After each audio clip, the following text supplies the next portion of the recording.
ada fase di mana Starbucks itu buka 7 gerai dalam satu hari. Jadi setiap hari itu buka 7 gerai, 7 gerai, 7 gerai, 7 gerai.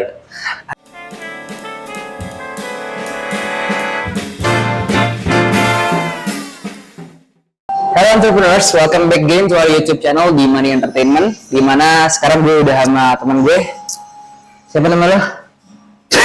Malah ketawa-tawa. Biasa, Fauzan. Apa? John Lin Feriandi. Jadi jadi pamulang jauh-jauh ke Blok M Bintaro untuk ngobrol-ngobrol dan sharing sama kita. Terus sekarang kita lagi di mana nih, Cik? Kita lagi di coffee shop namanya 18 Coffee Shop. Wih, di mana tuh 18 coffee shop? Saya tidak tahu filosofinya. Di mana? Oh, di Barito. Keren gimana? Kok gimana sih antum? Yang penting kita thank you banget ya sama 18 coffee shop and ini kebetulan di 18 coffee shop ini tempatnya gokil banget. Jadi dia konsepnya tuh kayak homey banget ya sih. Karena ada di sini tuh ada kolam renangnya. Yes. Dan bisa nongkrong pinggiran kolam renang, men. Apa ya? Vibes di outdoornya tuh cocok banget cuy. Gila. Buat anak-anak emosional. Iya, lu ya buat teman-teman yang ngerasa nih ya, yang ngerasa lu anak selatan banget. Lu belum pernah kesini sih, belum pernah. Lu belum anak selatan sih. Yes. Asli. Tapi berbicara tentang kopi nih, kan? Banyak anak-anak kopi mungkin yang nonton video ini atau yang lagi jalan bisnis kopi atau mungkin F&B lah. Eat and eatery ya maksudnya.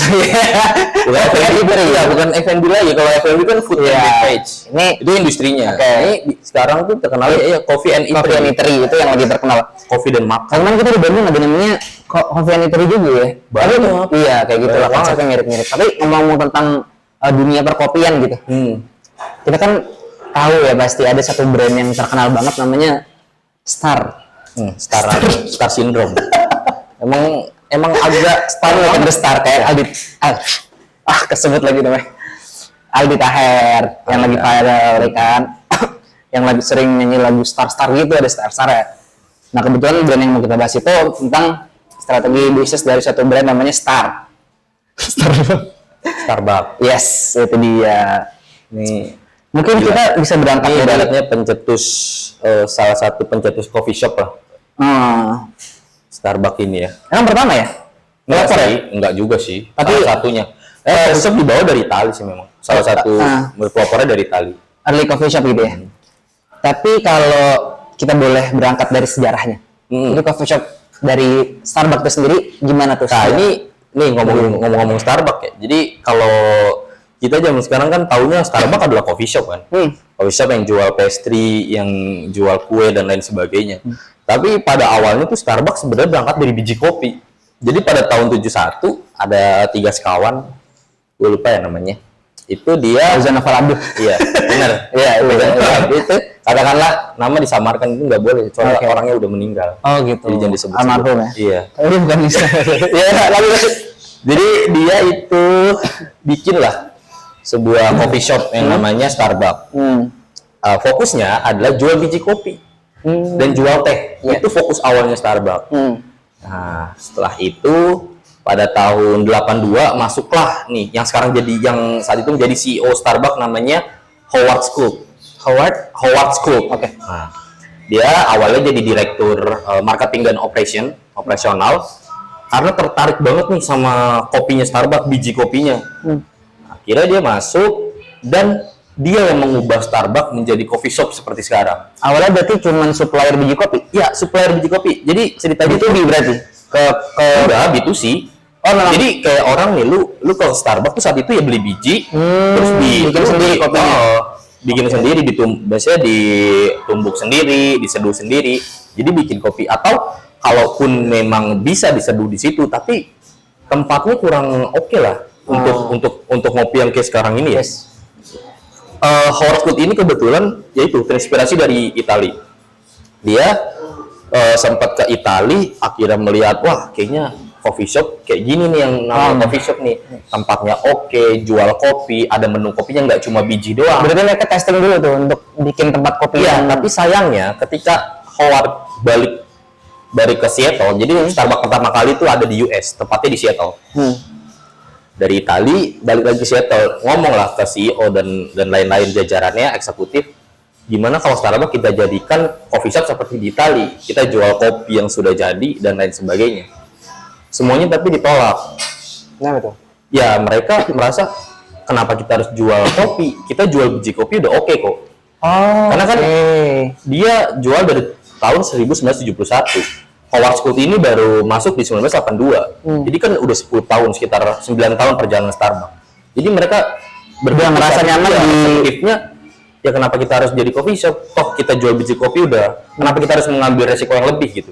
itu kata siapanya tuh? Kata eksekutifnya saat itu. Tapi si CEO-nya tetap CEO-nya juga, jadi nggak ada yang mendukung niatnya si Howard untuk menjadikan Starbucks coffee shop.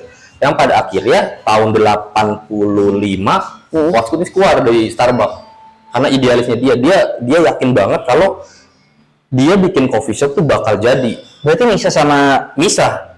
Oke. Ternyata founders itu pada gitu ya? Iya, dia kalau dia bukan founders, kalau Howard Schultz memang karyawan. Karena kan dia ya bayangin ya Starbucks dibuat 71, dia baru masuk 82 jadi direktur operasional dan marketing. Setelah dia keluar tahun 85 dia buka coffee shop, namanya diambil dari Itali, terus dia pitching ke investor. Akhirnya ini singkat cerita ya, akhirnya meledaklah coffee shop dia. Di saat meledak coffee shop dia Starbucks turun penjualan jauh drastis. Nah setelah itu akhirnya eksekutifnya Starbucks, co-founder dan lain sebagainya ngejual Starbucks karena merasa udah nggak mampu lagi kawal. Jadi saat itu dijual 3,8 juta dolar 6 dry. Wow. Nah itu sejarah singkatnya Starbucks ya, sampai akhirnya dia menjadi coffee shop sampai saat ini nih. Itu perjalanannya. Ada beberapa summary yang bisa gue ambil sih, kayak sebenarnya ketika ada di suatu tim itu ada gagasan-gagasan yang udah out of the box dari anak-anak muda biasanya, ya kan? Itu sebenarnya bisa untuk disaring dulu, dipertimbangkan. Tapi kadang ada juga Jan, kayak misalnya di satu perusahaan kita tuh perlu untuk dengerin yang lebih tua nih, dia lebih berpengalaman, yang kayak kita tahu kan Traveloka kayak gimana. Dia anak mudanya idealis, nggak mau dengerin yang tua-tua ini, padahal akhirnya kata yang tua ini benar. Iya, benar. Tapi terkadang memang perlu dipertimbangkan sesuai dengan ya fenomena yang terjadi. Mungkin bisa melihat dari sudut pandang yang berbeda. Kenapa maksudnya? Kenapa saat itu Howard mau menjadikan coffee shop ya? Apakah memang itu tren di luar? Pinter sih dia bacanya. Jadi ya memang mungkin sebagai founder atau co-founder atau eksekutif lainnya mungkin bisa pandangannya bisa lebih luas lagi gitu dalam mengambil keputusan, atau misalnya dapat gagasan dari yang lebih muda atau dari eksternal maupun internal. Kalau secara ini nih, kita kan udah lihat sekarang, ini kita langsung masuk aja ya ke topik yang mau kita bahas. Kan sekarang tuh banyak banget coffee shop yang udah menjamur banget di mana-mana. Kira-kira apa sih yang menjadi unique selling point atau UVP-nya atau pembeda antara si Starbucks ini sama industri kopi yang lain? Oke, kalau pada zaman itu ya, yang pertama udah jelas pemain coffee shop emang masih sedikit saat itu. Jadi yang orang ya kebanyakan masih jual biji kopi. Jarang ada yang ya udah seperti coffee shop sekarang ini, ada ya jual kopi seduhnya, terus dibuat tempat senyaman mungkin. Nah, salah satu UVP-nya Starbucks atau USP-nya Starbucks salah satunya itu semenjak CEO-nya dipegang dengan Howard Schultz, karena kenaikannya sangat eksponensial. Ini benar-benar masif semenjak dipegang. Jadi pernah ada fase di mana Starbucks itu buka 7 gerai dalam satu hari. Jadi setiap hari itu buka 7 gerai. Agak saking gilanya ya saat itu ya. Nah itu salah satu USP-nya, tempatnya oke, kopinya juga kopinya kualitinya oke, ekspansi gede-gede. Nah tapi itu nanti kita bahas. Jadi kadang kan maksudnya seidealis orang, atau dia mungkin udah mikir strategi segimana mungkin, tapi kan kadang ada salah langkahnya. Jadi tadi udah gue jelasin USP-nya dari segi itu kan, kopi dan lain sebagainya. Nah ini gue mau jelasin ternyata langkah yang diambil oleh Howard Schultz itu dengan cara ekspansi gede-gedean saat itu ternyata salah. Ada kesalahan karena dia menghilangkan jiwanya Starbucks yang tadinya pakai mesin yang tradisional. Jadi Starbucks ubah, yang penting kita bisa cepat servis biar keluar semua macam. Tapi pada saat itu nggak relevan sama orang, karena orang mungkin lebih suka dengan alat yang lebih tradisional. Karena kayak romantisnya tuh berasa kayak anjir lu bikin kopi dengan penuh apa gitu, maksudnya emosionalnya dapat. Belum ada rata kopi baru gitu ya. Iya betul, jadi mungkin saat itu kecepatan ya Howard Schultz mengambil keputusan untuk oke, kita pakai mesin biar cepat bikin kopi dan lain sebagainya, tapi itu salah satu kesalahan strategi Starbucks yang akhirnya membuat ya penurunan penjualan di Starbucks signifikan juga saat itu. Dari ekspansinya yang Yap. sebenarnya itu yang gue tanyain sih yang kedua tentang ekspansinya gitu. Kenapa dalam membangun rantai coffee shop yang besar itu di dalam ekspansi dia bisa secepat itu atau seberani itu? Sebenarnya itu yang pengen gue tanya, tapi tadi udah jawab sih. Ya, tapi semenjak itu yang dilakukan Howard tuh cukup apa ya, unik menurut gue.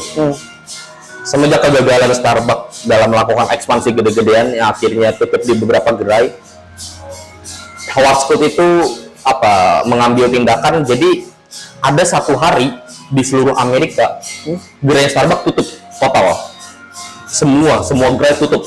Why? Karena dia pengen membangun ulang Starbucks dari segi emosional.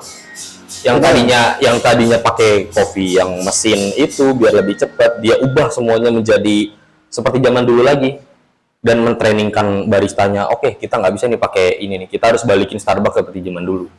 Jadi kan karena semenjak ekspansi akhirnya dia pakai mesin, akhirnya kan baristanya Starbucks kan tahunya pakai mesin kan. Jadi ada satu hari yang dia mentrainingkan semua orang untuk balik lagi memakai mesin yang lama. Yes. Nah, tapi dengan cara itu cukup bagus juga ya, karena dia tutup satu, terus dia mentrainingkan semua baristanya, kita balik lagi ke awal, back to basicnya Starbucks, ke core-nya Starbucks, yaitu kopi yang dibuat dengan tradisional. Selang setahun peningkatan penjualan itu sekitar 134% kalau nggak salah. Karena saat itu Howard melakukan itu ya, akhirnya kan back to basic lagi Starbucks dengan cara lamanya. Nah, itu menurut gue menarik banget sih. Tapi apa ya, gue ngeliat banyak keputusan founders yang bener-bener di sini sebutnya. Jadi kita tuh nggak pernah kepikiran untuk melakukan hal-hal yang tadi si CEO-nya itu pikirin. Kayak misalnya tutup hari untuk bikin pelatihan untuk semua karyawannya, untuk rehabilitasi kan bisa aja kan, maksudnya berkala aja gitu, kayak tutup sebagian terus berkala segala. Kenekatannya itu itu entrepreneur banget sih, maksudnya kayak dia kalau misalnya kita bicaranya angka, tutup sehari Starbucks itu ruginya berapa juta dolar saat itu kan? Dia. Tapi Howard kan nggak mikir ke sana ya, dia memikirkan oke, kita harus kembalikan Starbucks seperti semula biar ya bisa kembali lagi membara gitu Starbucks. Pantes sih Starbucks bisa jadi biasanya kayak coffee shop yang udah gede banget gitu sekarang udah menjadi market leader kayak gitu sih. Anyway, udah cukup menjawab sih, lengkap.